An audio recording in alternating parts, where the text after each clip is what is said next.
Hello बच्चों, आज हम शुरू करने जा रहे हैं 10th क्लास सिविक्स का चैप्टर नंबर 3 जिसका नाम है डेमोक्रेसी एंड डाइवर्सिटी। इससे पहले कि मैं ये लेसन की शुरुआत करूं, मैं हमेशा की तरह ये कहना चाहता हूं कि अगर आप में से किसी को भी इस लेसन के PDF नोट्स चाहिए तो वो कमेंट्स में अपना ईमेल एड्रेस लिख दे।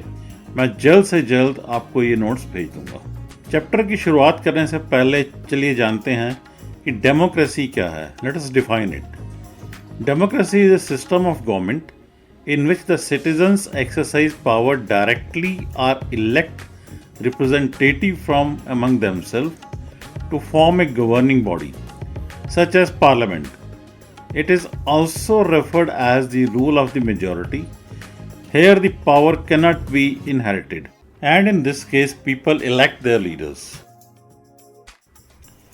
यानी एक ऐसी सरकार जो लोग वोटिंग के द्वारा खुद चुनते हैं ताकि उनके चुने हुए लोग सरकार में उनका प्रतिनिधित्व कर सकें और पार्लियामेंट में उनकी आवाज़ उठा सकें। इसको हम मेजॉरिटी का भी रूल कह सकते हैं, यानी कि इलेक्शन में जिस पार्टी को भी ज़्यादा वोट मिलते हैं वही मेजॉरिटी पार्टी होती है और वही एक तरह से रूल करती है। इस केस के अंदर परिवार में पावर ट्रांसफ़र नहीं होती, यानी कि राजा और फिर उसका बेटा और फिर उसका बेटा, इस तरह का ट्रेंड नहीं होता है। डेमोक्रेसी के अंदर लोग ही अपने लीडर्स वोटों द्वारा चुनते हैं। अब जानते हैं कि डाइवर्सिटी का क्या मतलब होता है। Actually diversity is occurrence of various types of living beings which differ from one another in external form and appearance, internal structure, nutrition, behaviour, habitat etcetera. अगर हम सिंपल वर्ड्स में कहें तो डाइवर्सिटी का मतलब है अनेकता, यानी कि बहुत से अलग अलग लोग एक समूह के अंदर रह रहे होते हैं। हालांकि वो अपनी शक्ल, सूरत, बॉडी स्ट्रक्चर या रंग से या फिर खान पान के तरीके से या आदतें और रहन सहन के तरीके से अलग अलग होते हैं। In the last chapter we saw how power can be distributed to accommodate linguistic and regional diversity, but language and region are not the only features that give a distinct identity to people. Sometimes people also identify themselves and relate with others on the basis of their physical appearance, class, religions, gender, caste, tribe, etc. तो पिछले 2 chapters में हमने देखा कि किस तरह से power को भाषा और रीजन के हिसाब से डिस्ट्रीब्यूट किया गया, जिसके बेस्ट एग्जाम्पल हैं बेल्जियम और Sri Lanka. African American, Afro-American, Black American or Black are the terms used to refer mainly to the descendants of Africans who were brought into America as slaves between the 17th and early 19th century. अब जितनी भी terms लिखी गई हैं ये सारे के सारे अमेरिकन्स में ब्लैक को रेफ़र करने के लिए की जाती थी। जो अमेरिका में अफ्रीका से आए थे, ये अफ्रीकन लोग 17वीं से 19वीं शताब्दी के बीच में अमेरिका में गुलामी करने के लिए लाए गए थे। ब्लैक लोगों को वहाँ पर इन्फीरियर समझते थे और इसके खिलाफ ब्लैक लोगों ने काफ़ी सारे मूवमेंट किए, जिसमें एक मूवमेंट था सिविल राइट मूवमेंट। ये 1954 से 1968 तक चला था। It refers to the set of events and reform movements led by Martin Luther King Junior. He was a leader of civil right movement और ये लगभग मूवमेंट 14 साल तक चला था। इस पिक्चर में आप मार्टिन लूथर किंग जूनियर को देख सकते हैं। Let's now discuss the importance of civil rights movement. First is it was a reform movement with an aim to abolish legal racial discrimination against African American. ये एक reform movement था जिसका main aim था African American के against रंग भेद कानूनों को खत्म करवाना। The second point is it practiced non-violent method of civil disobedience against racially discriminatory laws and practice. हालांकि ये एक सरकार की नीतियों के खिलाफ आंदोलन था, लेकिन फिर भी इसमें किसी भी प्रकार की हिंसा नहीं की गई। एक और मूवमेंट फिर से किया गया जिसे ब्लैक पावर मूवमेंट बोला गया। ये क्या था चलिए जानते हैं। The black power movement was emerged in USA between 1966 and till 1977, यानी कि ये 1966 से शुरू हुआ और 1975 तक चला। तो लगभग ये 9 साल लंबा इवेंट था, जो कि एक काफ़ी बड़ा आंदोलन होता है। Second is it was more militant and an anti racist movement. तो ये मूवमेंट एक तरह से उग्रवादी मूवमेंट था और रंग भेद को मानने वालों के खिलाफ था। Main aim of this movement was to end racism in USA and this movement advocated even violence if necessary to end racism. तो इस मूवमेंट का असली मकसद था रंग भेद का यूएसए से खात्मा करना और इस मूवमेंट करने वालों को रंग भेद खत्म करने के लिए हिंसा से भी कोई परहेज नहीं था। आइए अब हम देखते हैं कि 1968 का मेक्सिको ओलंपिक क्यों सुर्खियों में आया।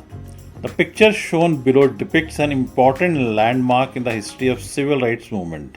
ये एक हिस्टोरिकल पिक्चर है जो सिविल राइट मूवमेंट्स की दृष्टि से एक बहुत ही इम्पॉर्टेंट इवेंट था। चलिए अब हम देखते हैं story from Mexico Olympic. Two African American athletes Tommy Smith and John Carlos had won the gold and bronze medal respectively in 200 meters race during 1968 Olympics. दो अफ्रीकन एथलीट्स जो कि अमेरिका से बिलोंग करते थे, टॉमी स्मिथ और John callers, इन्होंने 1968 के Olympics के अंदर गोल्ड और ब्रॉन्ज मेडल जीते थे 200 मीटर रेस के अंदर। They received their medals wearing black socks and no shoes to represent black poverty. जब वो मेडल लेने के लिए पोडियम पर पहुंचे तो उन दोनों ने ब्लैक स्लॉक्स पहने हुए थे लेकिन पाँव में शूज नहीं पहने थे, जिससे उन्होंने काले लोगों की गरीबी को दर्शाया था। When American national anthem was played, these two African American athletes stood with clenched fists upraised with heads bowed. The black gloved and raised clenched fists were meant to symbolize black power. तो इस वक्त हुआ ऐसा कि जिस वक्त American national anthem play की जा रही थी, दोनों वहाँ खड़े थे। उस वक्त दोनों एथलीट्स ने एक हाथ की मुट्ठी बंद करके हाथ ऊपर उठाया हुआ था और अपना सिर झुकाया हुआ था। काले रंग का दस्ताना और ऊपर की हुई बंद मुट्ठी एक तरह से ब्लैक पावर को दर्शा रही।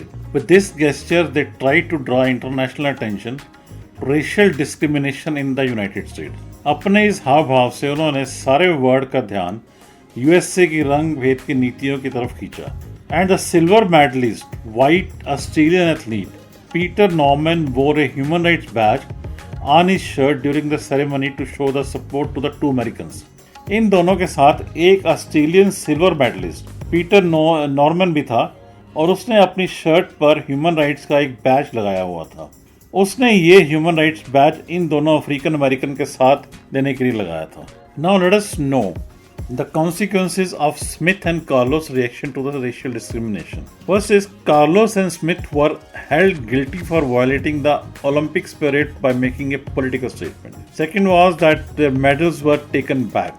अब इसका कॉन्सिक्वेंस ये हुआ कि कार्लोस और स्मिथ दोनों को दोषी माना गया क्योंकि उन्होंने ओलंपिक्स की खेल भावना का उल्लंघन किया था, इसको पॉलिटिकल प्लेटफॉर्म बनाकर, और इसकी सज़ा में उन्हें अपने मेडल्स को वापस देना पड़ा, यानी उनके दोनों के मेडल्स वापस छीन लिए गए।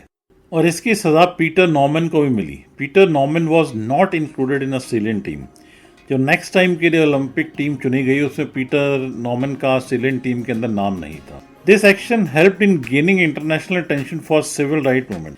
हालांकि ये खेल भावना के खिलाफ था, लेकिन फिर भी इस इवेंट ने पूरे संसार का ध्यान सिविल राइट्स मूवमेंट की तरफ खींचा। एज पेनल्टी कार्लोस, स्मिथ और नॉर्मन ने ना सिर्फ अपने मेडल गंवाए बल्कि इन तीनों का यूएसए में भी बहुत क्रिटिसिज्म हुआ। In 2005 the San Jose State University California installed a 20-foot high sculpture representing the protest by Tommy Smith and John Collins। तो ये दोनों सैन जोस स्टेट यूनिवर्सिटी के स्टूडेंट थे जो कि कैलिफोर्निया में हैं, और 2005 के अंदर इन दोनों की एक 20 फीट ऊंची मूर्ति लगाई गई। And a photograph of the original medal ceremony in 1968 is on the top. State University of which they were former student honored them। तो इनके साथ साथ 1968 के मेडल की एक फोटोग्राफ भी लगाई गई और दोनों लोगों को उस यूनिवर्सिटी में सम्मानित किया गया जिनके वो पुराने स्टूडेंट थे। ये मूर्तियां आप देख सकते हैं जो कि सैन जोस यूनिवर्सिटी में स्थापित की गई। When Peter Norman died in 2006, Smith and Carlos were the pallbearers at his funeral। 2006 में ऑस्ट्रेलियन एथलीट पीटर नॉर्मन की डेथ हो गई और उसकी अंतिम यात्रा में दोनों लोग यानी कि स्मिथ और कार्लोस भी शामिल हुए और उसके साथ कॉफिन को कंधा भी दिया। चलिए अब चैप्टर के नेक्स्ट पार्ट पर चलते हैं। People belonging to different social groups share differences and similarities cutting across the boundaries of their group. अलग-अलग समाज के लोग आपसी मतभेद और समानताएं साझा करते हैं अपने बीच, बहुत सी बाउंड्री होने के बावजूद भी। स्पेशली अगर आज की दुनिया में देखा जाए तो इंटरनेट ने पूरी दुनिया को बहुत करीब ला दिया है। People belonging to same religion may feel different, yet people from different religions have similar views. अब ऐसा होता है कि एक ही धर्म को मानने वाले लोग भी अपने आप को कई मुद्दों पर खुद को अलग मान लेते हैं, जबकि कुछ लोग धर्म अलग होने पर भी एक ही तरह की सोच रखते हैं। For example, Carlos and Smith were similar in one way because both were African Americans and thus different from Norman who was white. अब कार्लोस और स्मिथ का बेस्ट एग्जाम्पल है कि दोनों अफ्रीकन अमेरिकन थे, जबकि नॉर्मन ऑस्ट्रेलिया था जो कि इनसे बिल्कुल अलग था, लेकिन फिर भी उसने इन दोनों के कॉज के लिए इनको सपोर्ट किया। अब अगर दूसरी तरफ से देखा जाए तो they all were athletes who stood against racial discrimination. चलिए अब देखते हैं कि इन सोशल डिफरेंसेस का ओरिजिन क्या है, and let's see that what are the different type of different form of social differences.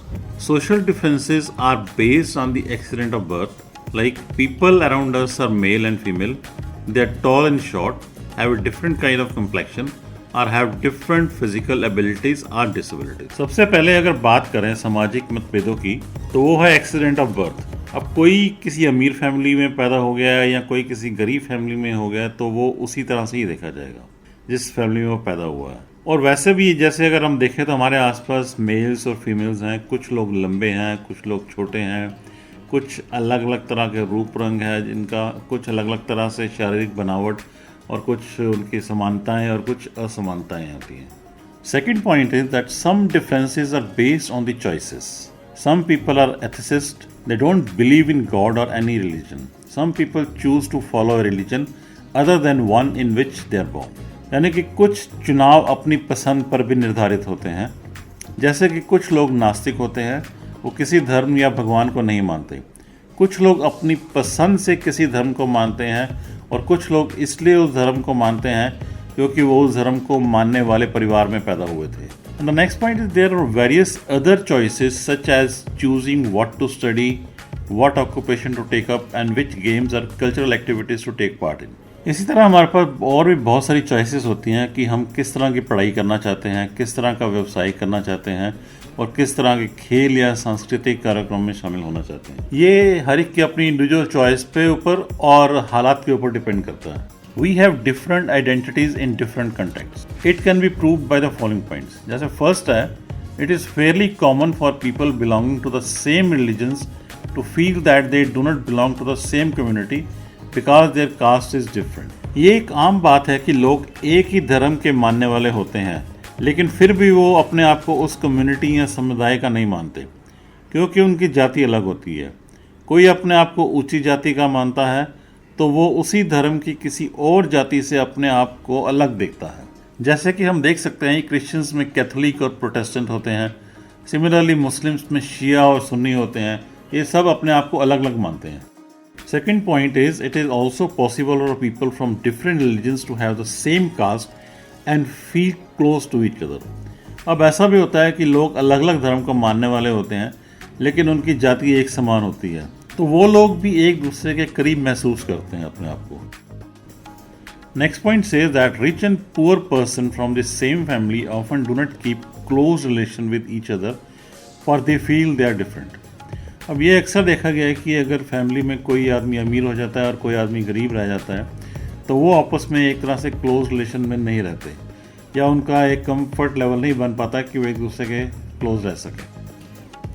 अब हम नेक्स्ट आते हैं overlapping and cross cutting differences के ऊपर। तो social differences implies a state when the people are discriminated और one class और group is given preferences over the other due to the differences in their social, economic और racial inequality. यानी कि social difference जो वो स्थिति है जिसके अंदर लोगों को अलग अलग क्लास या ग्रुप में बांटा जाता है, जिसका रीज़न साफ है क्योंकि वो शायद आर्थिक दृष्टि से कमज़ोर हैं, अमीर नहीं हैं, या उनकी सोसाइटी के अंदर वो रेपुटेशन नहीं है जो दूसरे लोगों की है, या कुछ रेशियल इनइक्वालिटी है जिसकी वजह से उनको छोटा या बड़ा माना जाता है। ये कुछ ऐसे कॉमन डिफरेंसेस है जो हम अपनी डेली लाइफ के अंदर देख सकते हैं, चाहे आप मूवीज़ ले लो, कोई नाटक ले लो या रियल लाइफ ले लो, सबके अंदर आप ये चीज़ें देख सकते हैं रोज। चलिए आप देखते हैं what is overlapping difference. An overlapping difference is a combination of many social differences in which one difference is the root cause of the other social difference. There are instances when people perceive themselves to be belonging to a particular community, race or language that create a difference between them and others in the society, leading to an economic difference. Overlapping का actually मतलब है कि एक कारण के ऊपर दूसरा कारण भी आ जाना। जैसे कि मान लीजिए अगर कोई बच्चा दलित परिवार में पैदा होता है, तो अगर दलित को कमज़ोर माना गया है या गरीब माना गया है, तो इसका मतलब वो बच्चा दलित भी है और साथ में गरीब भी है। तो ये एक कारण के ऊपर दूसरा कारण बन जाता है या कोई तीसरा कारण भी बन सकता है।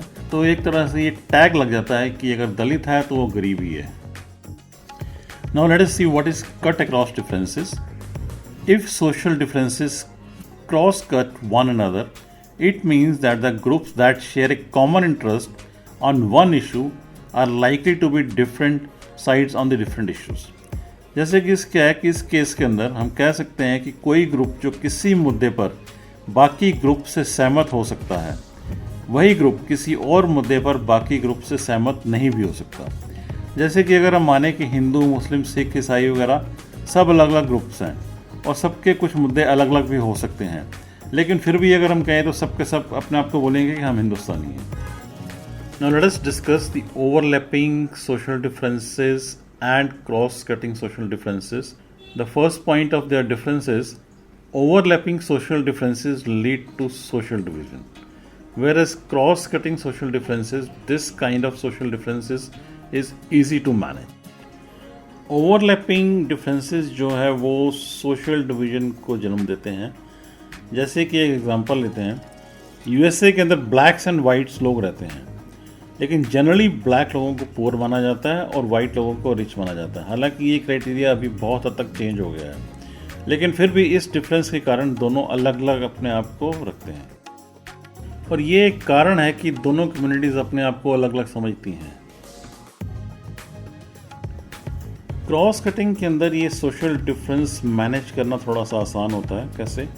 जैसे कि अगर एक सोशल डिफरेंस दूसरे को काट देते हैं, हिंदू या मुस्लिम मान लो दो ग्रुप्स हैं और दोनों में अमीर हैं और दोनों में गरीब हैं, तो हिंदू के अमीर जो है वो मुस्लिम्स के अमीरों के साथ इंटरेक्ट करना ज़्यादा पसंद करेंगे बजाय कि हिंदू कम्युनिटीज़ के गरीबों के साथ। सिमिलरली मुस्लिम अमीर जो है वो हिंदू अमीरों के साथ इंटरेक्ट करना ज़्यादा पसंद करेंगे बजाय कि मुस्लिम गरीबों के साथ। सो इस केस के अंदर रिलीजन अलग अलग है, लेकिन अमीर अमीर से और गरीब गरीब से इंटरेक्ट करता है, तो यानी कि एक डिफरेंस जो है वो दूसरे डिफरेंस को काट रहा है।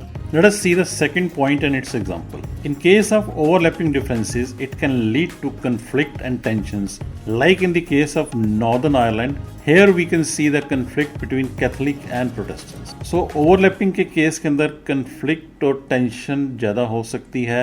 जैसे कि हम Northern Ireland के अंदर देख सकते हैं कि वहाँ की population Catholic और Protestant है और कैथलिक जनता ज़्यादातर पुअर है और प्रोटेस्टेंट्स को ज़्यादा इंपॉर्टेंस दी जाती है क्योंकि उनको वहाँ अमीर माना जाता है। In cross cut there is no conflict as their difference are cut across by the similarities as in the case of Netherlands.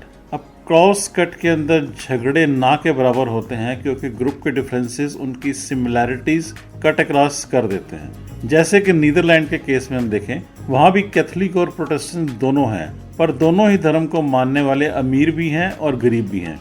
इसलिए अलग अलग रिलीजन को फॉलो करते हुए भी अमीर और गरीब दोनों ग्रुप्स हैं जो कि एक दूसरे के साथ इंटरेक्ट करते हैं। Social divisions of one kind or another exist in most countries. It does not matter whether the country is small or big. चाहे कोई कंट्री छोटा हो या बड़ा हो, सोशल डिविजन्स हर जगह देखने को मिल जाते हैं। Even those countries such as Germany and Sweden that were highly homogeneous are undergoing rapid change with the influx of people from other parts of the world. Germany और स्वीडन जैसे देश जिनको हम होमोजेनस कह सकते हैं, जिसके अंदर की पॉपुलेशन लगभग एक ही तरह की रहती है, उनमें भी बहुत से चेंजेस आ रहे हैं क्योंकि वहाँ भी वर्ल्ड के बहुत से पार्ट्स के लोग आकर बस गए हैं। Let us see some features of homogeneous society. Actually, homogeneous society is a society that has similar kind of people. In this society, there is no significant ethnic differences and it shares a common culture. But nowadays, homogeneous societies are undergoing rapid change under the influence of migrant. Homogeneous society में एक ही जगह एक ही तरह के लगभग लोग रह रहे होते हैं। इनमें कोई जाति का भेदभाव नहीं होता और सब लोग एक कॉमन कल्चर को मानने वाले होते हैं। लेकिन आजकल बहुत चेंज आ रहा है क्योंकि माइग्रेंट्स जो हैं वो एक जगह से आकर दूसरी जगह बसने लगे हैं। चलिए देखते हैं कि आखिर माइग्रेशन क्या है। Human migration is the movement of people from one place to another with intentions of settling permanently or temporarily at a new location. जब लोग एक जगह से दूसरी जगह परमानेंटली या टेम्परेली शिफ्ट होते हैं तो उसको हम ह्यूमन माइग्रेशन कहते हैं। इसके लिए कई कारण हो सकते हैं, जैसे कि पढ़ाई के लिए या नौकरी के लिए या बिजनेस के लिए, और कई दफ़ा तो शरणार्थी बनकर भी लोग एक कंट्री से दूसरी कंट्री मूव करते हैं। कई दफ़ा सिविल वार या आउटसाइड किसी दूसरे कंट्री से वार होने के कारण भी लोग माइग्रेट कर जाते हैं क्योंकि उन लोगों को अपने देश में कोई अपॉर्चुनिटी नज़र नहीं आती है। कुछ एग्जांपल्स हम जैसे देख सकते हैं कि जैसे अफ़गानिस्तान में हुआ था तो उस केस में बहुत सारे लोग दूसरी जगह पे माइग्रेट कर गए थे। 1971 में इंडो पाक वार के अंदर भी बांग्लादेश एक्चुअली पाकिस्तान से अलग हो गया था। उस केस के अंदर भी बांग्लादेश के बहुत से लोग इंडिया में माइग्रेट कर गए थे, कुछ लीगली और कुछ इलीगली, और उनमें से बहुत सारे लोग अभी भी यहाँ पे रह रहे हैं। Migrants bring with them their own culture and tend to form different social communities. In this sense, most countries of the world are multicultural. अभी जो माइग्रेंट होते हैं वो जब किसी जगह पर आकर बसते हैं तो वहाँ पे अपना कल्चर भी लेकर आते हैं, और आजकल लगभग सभी कंट्रीज एक मल्टी कल्चरल कंट्री बन गए हैं। आप दुनिया के किसी भी देश में चले जाओ, आपको अपने देश का खाना मिल जाएगा, और मंदिर, मस्जिद, गुरुद्वारा या चर्च भी वहाँ पर आपको हर जगह मिल जाएगी। चलिए अब नेक्स्ट टॉपिक पे चलते हैं हम, politics of social division. The combination of politics and social divisions is very dangerous and explosive. तो अगर सोशल डिवीजन को पॉलिटिक्स के साथ कंबाइन कर दिया जाए तो ये काफी खतरनाक और डेंजरस और एक्सप्लोसिव हो सकती है। Democracy involves competition among various political parties. Democracies में पॉलिटिकल पार्टीज में कंपटीशन होना एक बड़ी स्वाभाविक सी बात है। If they start competing in terms of some existing social division, it can make social divisions into political divisions and lead to conflict, violence or even disintegration of a country.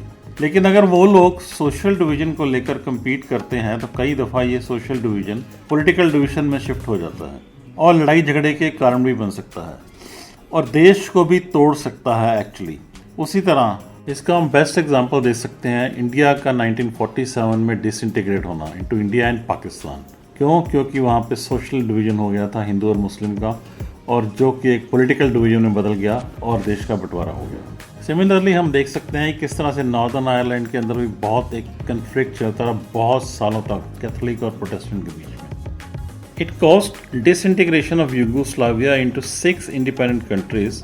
The varied reasons for the countries breakup range from the cultural, religious divisions and ethnic groups. इसी तरह से Yugoslavia का भी breakup हुआ, जिसका main reason वही culture, religion and ethnic थे, और वो 6 कंट्रीज़ के अंदर डिवाइड हो गया।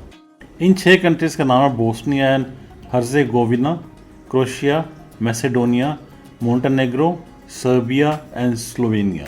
आप इन कंट्रीज़ को इस मैप में बड़ा क्लियरली देख सकते हैं। हम इस मैप में देख सकते हैं कि United Kingdom, England, Scotland, Wales और नॉर्दर्न आयरलैंड को मिलाकर बना हुआ है। चलिए अब थोड़ा डिटेल में बढ़ते हैं नॉर्दर्न आयरलैंड के बारे में।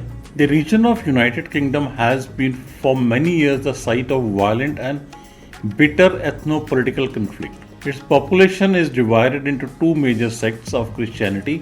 53% are Protestant while 44% are Roman Catholic.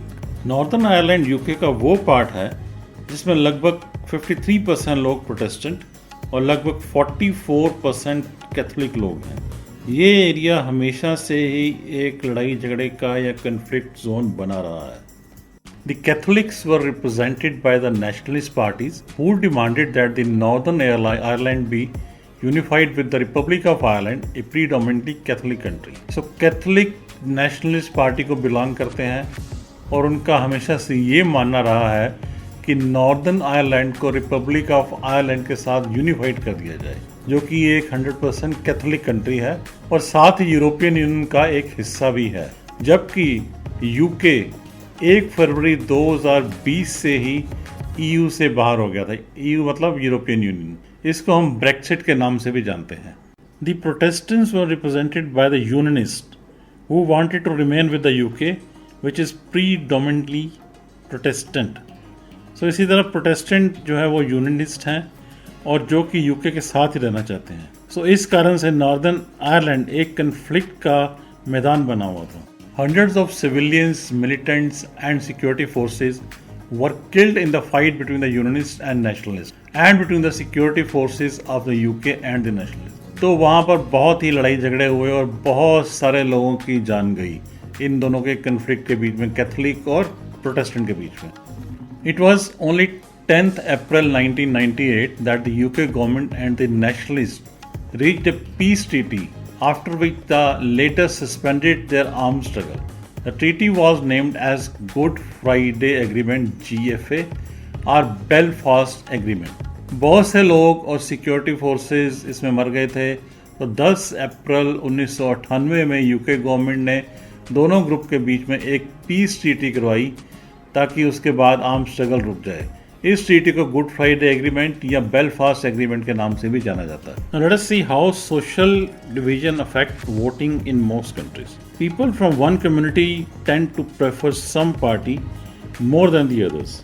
In many countries, there are parties that focus only on one community, yet all this does not lead to disintegration of the country. ऐसा possible है कि एक community के लोग किसी particular party को vote देना prefer करते हों। ऐसे केस के अंदर बहुत से देशों में ये पार्टीज उस पर्टिकुलर कम्युनिटी पर फोकस करने की कोशिश करते हैं।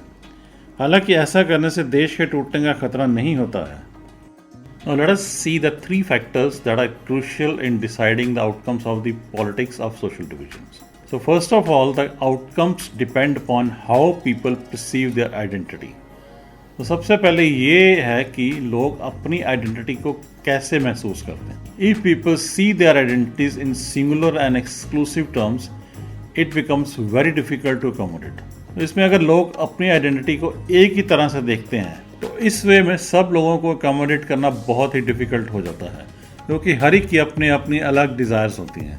As long as people in Northern Ireland saw themselves as only Catholic or Protestant, यानी कि single identity, their differences were difficult to reconcile.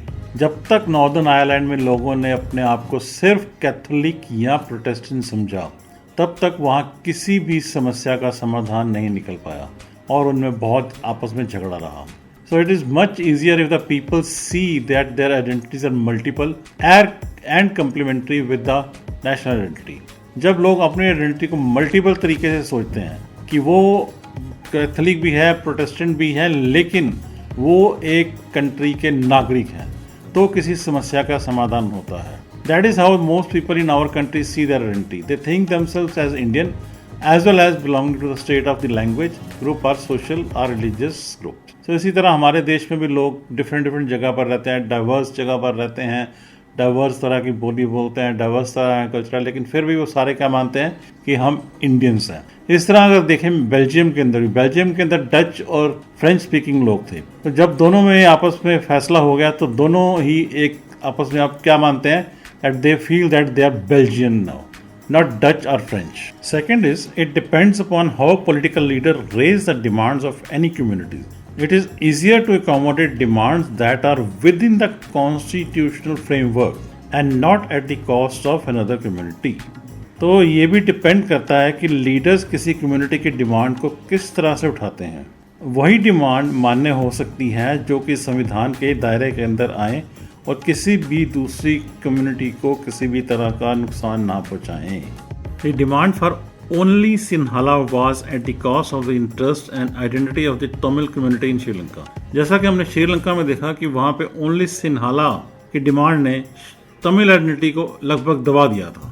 In Yugoslavia, the leaders of different ethnic communities presented their demands in such a way that these could not be accommodated within a single country. तो Yugoslavia में different leaders ने जो different communities के लिए जो demand उठाई थी वो एक ही कंट्री के अंदर पॉसिबल ही नहीं थी। Now third point is that it depends upon how the government reacts to the demands of different people. As we saw in the examples of Belgium and Sri Lanka, if the rulers are willing to share power and accommodate the reasonable demands of minority community, social divisions become less threatening for the country. ये depend करता है कि किसी भी demand को government कैसे मानती है या नहीं मानती।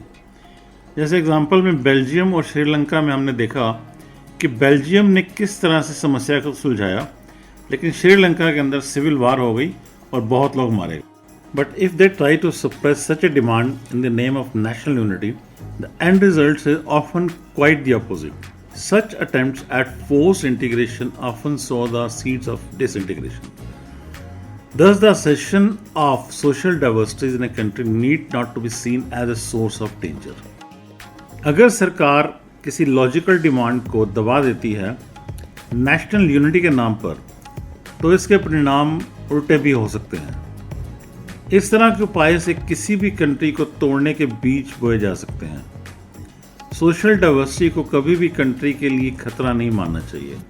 इन a democracy, political expressions of social divisions are very normal and can be healthy. This allows various disadvantaged and marginal social groups to express their grievances and get the government to attend to these.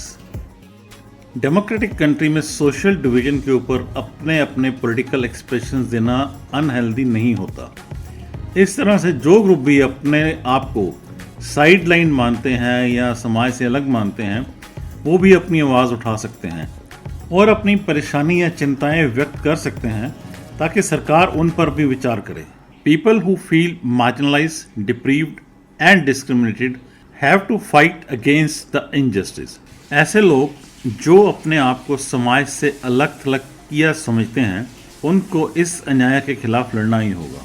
Such a fight often takes a democratic path, voicing their demands in the peaceful and constitutional manner and seeking a fair position through elections. इस तरह की लड़ाई अक्सर शांतिपूर्ण और constitutional होती है, जो कि शांतिपूर्ण तरीके से अपनी डिमांड रख सकते हैं और इलेक्शन के जरिए अपनी प्रॉपर रिप्रेजेंटेशन शो कर सकते हैं. Thanks for watching. अगर आपको ये वीडियो पसंद आई है तो इसे लाइक, शेयर, कमेंट और सब्सक्राइब जरूर कर देना.